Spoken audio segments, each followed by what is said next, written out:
네, 시청자 여러분 안녕하십니까? 한국경제뉴스입니다. 새 정부의 정부조직 개편안이 윤곽을 드러내면서 그 후속 논의에 관심이 집중되고 있는데요.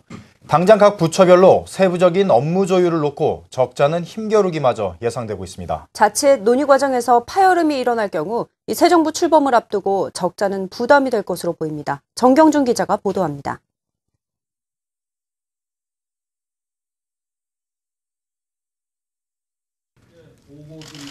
(17부 3처 17청) 박근혜 정부가 향후 5년을 이끌어갈 새 정부 조직의 기본 골격입니다.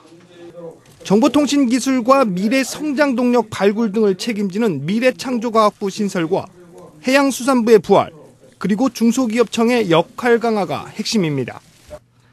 신설되는 미래창조과학부는 크게 기존 교육과학기술부의 과학기술정책과 방송통신위원회의 방송통신진흥정책 등의 업무를 맡게 됩니다. 특히 정보통신기술 업무는 별도 전담 차관제를 통해 그간 각 부처별로 나눠져 있던 것을 미래창조과학부 산하로 통합하게 됩니다. 이 경우 지식경제부의 소프트웨어 정책 등 IT 관련 업무와 문화부의 게임 등 콘텐츠 관련 정책 등도 이관될 것으로 예상되는데 구체적인 업무 조정이 요구되고 있습니다. 국가과학기술위원회가 폐지되면서 국가 R&D 예산의 배분과 조정 등의 기능도 미래창조과학부에 몫이 될 것으로 보입니다.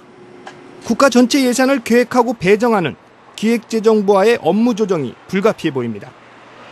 5년 만에 부활되는 해양수산부는 국토해양부와 농림수산식품부의 해양과 수산정책 관련 업무를 맡게 되는데 해양자원 발굴과 해양플랜트 산업 관련 업무의 이관 여부로까지 확대될 경우 지식경제부 등과의 업무 조정 과정에서 적잖은 진통도 예상되고 있습니다.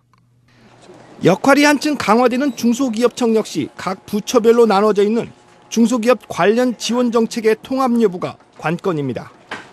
박근혜 당선인의 불량식품 척결 의지에 따라 새 정부에서 처로 승격되는 식품의약품안전청 역시 식품과 의약품 안전 전반에 대한 업무를 맡게 될 것으로 예상됩니다.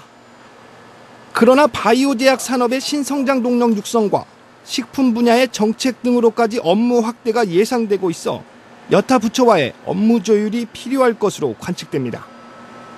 이처럼 조직 개편안 논의 과정에서 자칫 파열음이 일 경우 출범을 앞둔 새 정부에 적지 않은 부담이 될 것으로 보여 부처 간 보다 정밀한 이해관계 조정이 필요해 보입니다. 한국경제TV 정경준입니다.